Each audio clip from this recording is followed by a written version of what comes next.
the top 20 romantasy and fantasy book releases due in 2025. Hi guys, it's Eve, welcome back to my channel. It's a new year, which means some of those book releases that we've been waiting for are going to be coming soon, and there are a lot of romantasy and fantasy books. There's a lot of like sequels and next installments in series that are coming out this year, a few really highly anticipated ones, as well as actually some new romantasy fantasy books that look really interesting. And I have basically written a list in my lovely Ravenclaw notebook that I'm slightly obsessed with of the top 20 that I found. So this is a mix of like next installments / sequels and new books coming out. So I go through them in order of publication date as well. There's some really exciting ones in here, and hopefully some that you can add to your 2025 TBR list. I'm literally just gonna get straight into it. Before I do, if you're new here, I'd be so grateful if you click the subscribe button, join the lovely family we have here. This 2025 is gonna be a big year for me on here on YouTube. I've got some big plans, so it'd be great to have you along for the ride. So number one, first big release of the year,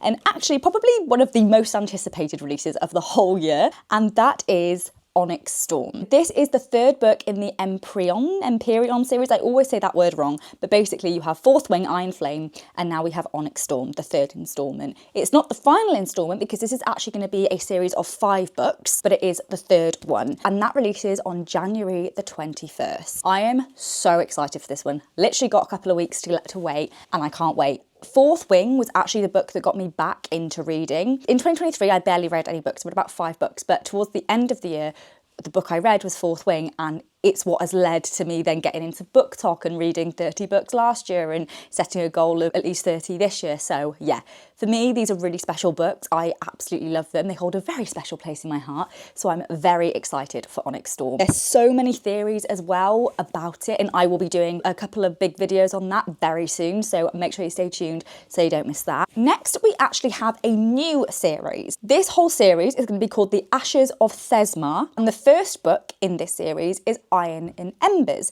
and this comes out on the 28th of January. Now, I really like the look of this one. I'm going to read out the summary to you that I have found on Goodreads. I've made no secret of what I want you. It's always been you.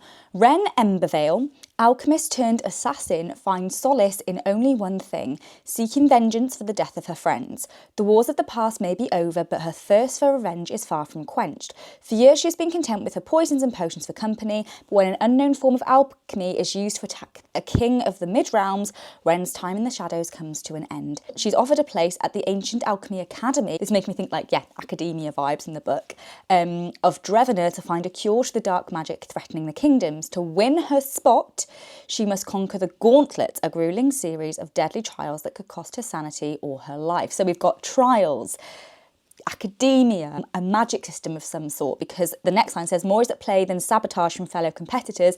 Magic wielders are being targeted, and Ren becomes tangled in a dangerous web of deception. But the biggest threat of all might come from the man assigned to protect her, Torch Alderbrock, the silver-haired war hero who has hated her since she assassinated his last charge. So it's basically, yes, it's an adult romantasy, and it looks like, yeah, trials, academia, enemies to lovers, magic. So this seems right up my street. I don't know, I'm guessing it's going to be a trilogy, but it doesn't actually say if it will be or not. But yeah, I am really excited. And that is by Helen Shura. I think that's going to be a good one. So that is definitely going to be one that I check out. I have quite a long list of books I want to read and ones I want to read quite early this year. So I might not read it as soon as it comes out, but I'll try and get to it as soon as I can. But yeah, that is the second release for the year. Next, we have Cursebound. This is the sequel to Feybound, and that comes out on February the 13th. Feybound is one, I've got the book, I've literally got it on my shelf, but I've not actually got around to reading it yet. It is on my list. I've just not been like intrigued by it. I think it's one that has the potential to just sit on my shelf for a while. I've heard good things about it, so it's not even really about that. Just something doesn't draw me in. I don't know why. I know it was received very well, and a lot of people liked it a lot. And yeah, we're going to get the sequel to that in February.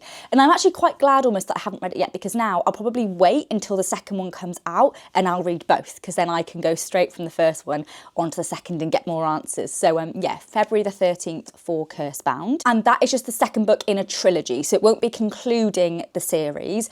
Then, this is one that I've been really excited for. We have Rebel Witch, which is the sequel to Crimson Moth or Heartless Hunter. They're the same book, they just have different names depending on where in the world it is. So I'm in the UK and here it is Crimson Moth. And yeah, Rebel Witch is the second book and also the final book because it is a duology. And I'm so excited. I loved Crimson Moth. It was one that really surprised me last year. I read it more just to be like, oh, I wanted to read something before going on to a big series. I was like, go on, I'll read that. And I loved it. I really enjoyed it and was one of my favourite reads of the year. At the end, I was like, I need to know what's going to happen. So I'm very excited for Rebel Witch, and that comes out on February the 18th, so we don't have too long to wait for that one. And then in at number 5, we have another new release. So this isn't like another instalment to a series, it is a new book, but it's actually a standalone book. So it's not going to be a new Romantasy series, it's just an individual standalone Romantasy book, and that is called Our Infinite Fates by Lauren Stephen. Now this is a young adult Romantasy. Summary of this is, Evelyn remembers all her past lives. She also remembers that in every single one she's been murdered before her 18th birthday by Arden, a supernatural being whose soul and survival is tethered to hers. The problem is that she's quite fond of the life she's in now, and her little sister needs her for bone marrow transplants in order to stay alive. If Evelyn wants to save her sister, she'll have to 1. Find the centuries-old devil who hunts her through each life before they find her first, figure out why she's being hunted and finally break their curse, and try not to fall in love. I think this one looks really good, and I actually really like that this is a standalone because I love Romantasy series.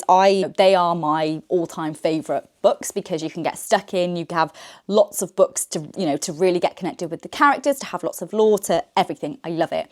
But I do quite like that idea of just having a standalone Romantasy book, because that was actually something last year. My TBR list, and actually same with this year, was full of big Romantasy series. And Romantasy books are, they require a lot of brain power, a lot of thinking, and it can be quite daunting to go into a big new series. For example, I had that feeling with Throne of Glass. It's a big series and it was very daunting. I've not actually finished it yet. So I do quite like the idea of having a standalone. So if it's like, right, I've just read a big series and I want a bit of a break, maybe you're still deciding what series you want to read next, or you're waiting for a new release, you could be like, do you know what, I'm going to just read this standalone. Because it's a 352-page book as well, so it's not like a massive mammoth of a book or anything. So yeah, I think this one could be quite a nice one to try. And that is due out on February the 27th. In at number 6, we have The Rivaled Crown. This is the next instalment in the Veiled Kingdom series, and it is the 3rd instalment, and that is due on March the 18th. I've not actually read this series yet. It is on my TBR list, but I haven't got around to it yet, but I have heard very good things about it. Number 7, we have The Shadow Bride. Now, this is the 2nd instalment in the Shadow Veil series, and it is concluding the series because it's a duology. So this is the 2nd book and therefore the final book in the duology. This isn't one I've actually heard that much about, but when I was sort of doing looking around, this was one where I was like, oh, this actually looks quite good, and one that I've added to my TBR list, and it's actually really good to know actually that it's going to be concluded. So I'll probably wait for that one to release and then read them both back to back. The release date for that is March 27th, and this is a young adult Romantasy vampire one. And that's what sort of enticed me because I read a lot of Romantasy books last year, and only one of them was vampires, which was The Serpent and the Wings of Night, which was actually one of my favourite reads of the year. So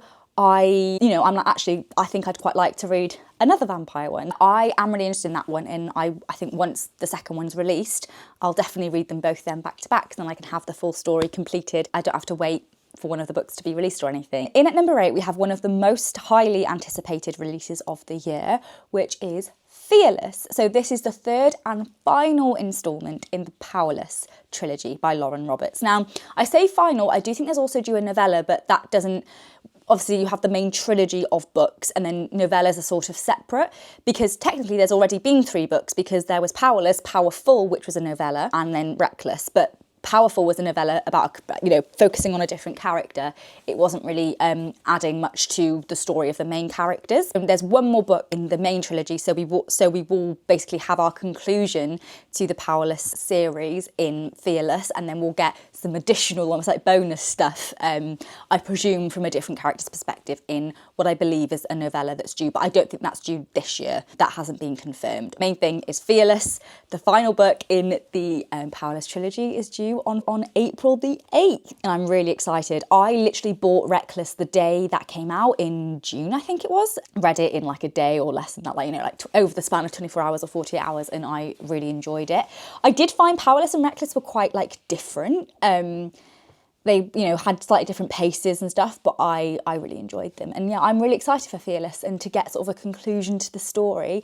I've got some theories for what might happen as well. So yeah, I'm really excited about it. And then another book is actually being released on the same day, April the 8th, and that is Enchantra, which is the sequel to Phantasma. And those books are known as like the Wicked Games series. I haven't actually read this, but when I was looking at how people describe it, I'm very intrigued by it because people say it's good for people that like Caraval, that it's like Caraval meets Throne of the Fallen. I haven't actually read Throne of the Fallen, but it's been on my list, like I've liked the look of it. So I do think this is one that I am quite tempted to read. I know Phantasma was a very popular one in 2024. I think the reason why I haven't read it is because I've not read any dark romantasy books before. I have some on my list that I want to read, but I just haven't really got round to it yet, and I don't know when I will, but I would like to. Next, we have A Curse Carved in Bone. Now, this is the sequel to A Fate Inked in Blood and also the conclusion because it is a duology. That whole story will be wrapped up. And yeah, I have A Curse Inked in Blood is literally on my shelf. It is on my reading list for 2025. We will get the second book on May the 13th. Yeah, so again, I'll probably try and time my reading of A Fate Inked in Blood so that I can then basically go straight on to the sequel. I have another new book, and that is The Night and the Moth. Now, this releases on May the 20th, which, fun fact, is actually my birthday. So that is by Rachel Gillig. This is the start of a new series. The series is called The Stonewater Kingdom. I'm not sure if this is going to be a duology or a trilogy, but this is just the first instalment. I will read out the summary on Goodreads. It says it's a gothic adult romantasy, and it says basically Sybil Delig has spent 9 years dreaming of having no dreams at all. Like the other founding girls who traded a decade of service for a home in the great cathedral, Sybil is a diviner. In her dreams, she receives visions from 6 unearthly figures known as omens. From them, she can predict terrible things before they occur, and lords and common folk alike travel Kingdom of Traums, windswept moors to learn their futures by her dreams. Just as she and her sister diviners near the end of their service, a mysterious knight arrives at the cathedral. Rude, heretical, and devilishly handsome, the knight Roderick has no respect for Sybil's visions. When Sybil's fellow diviners begin to vanish one by one, she has no choice but to seek his help in finding them. For the world outside the cathedral's cloister is fraught with peril. Only the gods have the answers she is seeking, and as much as she'd rather avoid Roderick's dark eyes and sharp tongue, only a heretic can defeat a god. So yeah, this does definitely seem more like gothic a little bit. It's giving, I haven't actually read One Dark Window, but there's that duology of books, One Dark Window. I can't remember what the second one's called off the top of my head. This is giving me similar vibe. That is due on May the 20th. Ironically, Rachel Gillig wrote One Dark Window. I honestly didn't know that. I just suddenly thought, hang on. I realised at the top of the summary it said from the author of a book talk sensation. And yeah, it turns out she is the author of One Dark Window and The Twisted Crowns. So, makes sense. Next we have another new sort of series, new book, which is House of Blight. This is the start and the first instalment in a new series, which will be the Thread Mender Chronicles, written by Maxim M. Martina, and this is going to be a duology series, a set series of 2 books, and we're getting the first book, which will release on May the 22nd. And this is again another gothic adult romantasy. It says it's eerie, darkly creative and romantic, and saying it's good for readers of Sarah J. Maas and Rachel Gillig. I'll read the summary. Adira Brilwyn is a thread mender. She holds a rare life-saving power that can cure disease and heal injuries in the blink of an eye. But magic always comes at a cost, and saving anyone sacrifices a slither of her own. She's always kept her abilities hidden until the powerful Fernglove family discover her secret. The Ferngloves are charming and beautiful, possess a powerful magic, and don't take no for an answer, especially Orin, the head of these ruling elites. When Adira's brothers unexpectedly contract blight, an incurable virus killing people throughout the town, and an illness too strong for her to heal them both, Orin offers to help. Together at his estate, they research a cure, while Orin slows their sickness and Adira hones her magic. His kindness and honesty surprises Adira, as does her undeniable attraction to him. But the other Ferngloves are suspicious of her power and may be more dangerous than the ever-present disease. The longer Adira stays within the confines of the manor, the more the family's pristine exterior begins to crack. until Adira discovers a terrifying secret and must choose who she can save and at what cost. Ooh. This very much seems like one of choice, like the fact saying about her brothers, like both the brothers are ill, she can't heal them both, all this stuff. So yeah, I'm really intrigued by this one, and it's definitely one that I want to pick up when it releases. And yeah, as I said, that comes out on May the 22nd. In at number 13, we have the 6th instalment of the Blood and Ash series, which is called The Primal Blood and Bone. So this is an extremely popular series. I've heard amazing things about it. I've still not read it, but I'm desperate to. And yet we're going to have the 6th instalment to that. And this will be the final instalment of the series. The series was set to be a 6-book series. This is the 6th book, so it's going to be the final book, the conclusion of the series. So those 13 out of 20 are all in the first 6 months of the year. So we have a very busy 6 months of new releases, and I'm so here for it and so excited. Then in at number 14, we have the start of a new series, which will be the Evermore trilogy, and we'll have the first instalment to that called The Rose in Chains by Julie Soto, and this is an adult dark romantasy. So in this, it seems to be about warring kingdoms. There seems to be different types of magic. So it's talked about how the main character has mind magic, but she is stripped of that magic. You have people that have heart magic, so there'll be probably an interesting magic system here. They're quite intriguing. It's quite hard to tell exactly. Like, from the summary, there's not much to sort of get from it. I'm not entirely sure like what it's going to be, but I think it's going to be an interesting one that comes out this year. Dark romantasy books have been quite popular in the past sort of year or so, so I think this is one that definitely has the potential to sort of be popular. That is due on July the 2nd. Next we have The Fallen and the Kiss of Dusk. And this is the 4th instalment in the Crowns of Nyaxia series. So this is The Serpent and the Wings of Night. Never remember the names of the books because they don't have the most, I love them, but they don't have the most catchy names. The Ashes and the Star-Cursed King that I actually have here is also in that series. So basically the way this series is set out, I actually got a bit confused and had to look into it because I thought it was going to be like a trilogy or a long book, but then I saw that the first 2 books are called a duology, and basically the Crowns of Nyaxia as a whole is going to be a 6-book series made up of 3 duologies or duets. So The Serpent and the Wings of Night and The Ashes and the Star-Cursed King are one duology, and they're known as the Nightborn duet. That's following the House of Night. So in this universe, in this world, there's different like houses, and that one is following the House of Night. Third book, which is already out, which is The Songbird and the Heart of Stone, and the upcoming book, The Fallen and the Kiss of Dusk, they are then another duology. It's part of the same series. So that, and they're known as the Shadowborn duet, that's following the House of Shadow.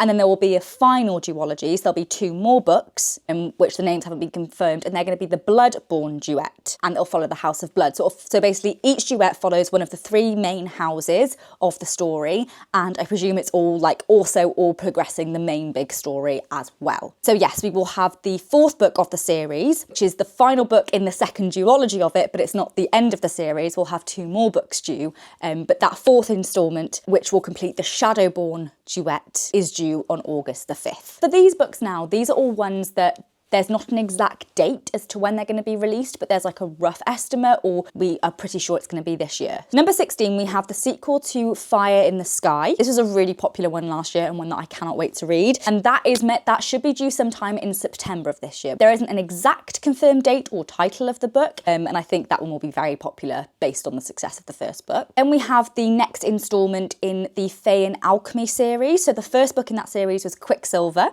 which was again a really popular book last year. And we have the sequel to that, and that is due sometime in the fall or autumn of 2025. So probably sometime between like September and November, we should expect to see the 2nd book. This is due to be a trilogy, so it won't be the final book in the series. It'll be the 2nd instalment with one more due to come at some point in the future to finish off the series. Then number 18, we should expect to see a sequel to The Tempest of Tea sometime this year. We don't even have like a rough estimate as to when, so I presume it would therefore be very much towards the end of the year, like November, December, maybe sort of time with Christmas. If it was any sooner than that, you'd expect that, I mean, if you think actually, we stop having set dates from August, which makes me think that, yeah, ones after August, you're not going to get many set dates. So probably in a couple of months' time, we'll start to learn more specific dates for these ones that are due like from basically September onwards. For number 19, we have the Nightshade God. This is the third book and therefore the final installment in the Nightshade Crown trilogy. This is again due at some point this year. We don't have an exact date, so therefore it's probably towards the end of the year. And this will,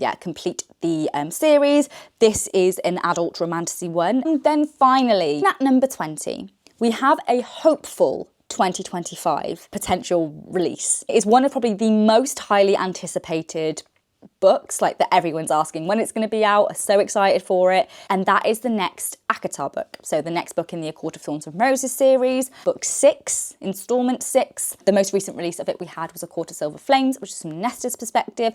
And it's very much sort of anticipated the next one is going to be in Elaine's perspective. So another one of the sort of 3 sisters. And it's hoped that that might be this year. It hasn't been confirmed. What we have learned is there was an announcement not too long ago that said Sarah J Maas won't have a new book published before February 28th, 2025, which basically aligns with like Bloomsbury, who are the publishers, their financial year, from what I understand. Clearly, like just some stuff's happening around that time, some decisions are probably being made and things like that. So I reckon the fact they've been quite specific with that makes me think like we might get something in 2025. And I think they're saying that to be like, just hold on a little bit. I think we'll learn some news maybe soon after that. So maybe like March or April, I reckon we'll get a release date. We'll learn a release date for that book. I was looking at interviews and stuff with Sarah J Maas, and I have seen that she has said that she wants it to be released in 2025. And so, I have very high hopes that it will be released. I do think it will be towards the end of the year. Because again, if they're announcing it March or April, then you'd want a nice run up before it releases. So I'd say maybe like a November release. But so fingers crossed we do, because that would be amazing to get the next installment in that series. It's not confirmed. So I added this on right at the end as like a hopeful 2025 new book release, but we'll wait and see. Those are the top 20 romantasy and fantasy new book releases of 2025. There are some good ones in here. Like there's some brilliant like sequels, next installments coming that I'm so excited for. Like there's also some really like interesting looking books, new series starting, ones that aren't the next installment, they're completely new or standalone, that are coming out this year. I'm really excited for this year of reading. I think it's going to be really good. But let me know what you think. Which of these are you most excited for? Have you added any of them to your TBR list for 2025? Let me know as well if there's any new book releases that you know of that are coming out this year that that I didn't mention that you think look good. Let me know in the comments. I'd love all the suggestions. I've got an ever-growing TBR list and I'm happy to add more to it. I'll be doing more booktube content throughout the year, so make sure that you're subscribed and have notifications on so you don't miss it. Thank you so much for watching, guys. I hope you enjoyed it. If you did, I'd be so grateful if you'd hit the thumbs up button and give this video a like. It would mean the absolute world to me. Thanks so much for watching, guys, and I will catch you in the next one.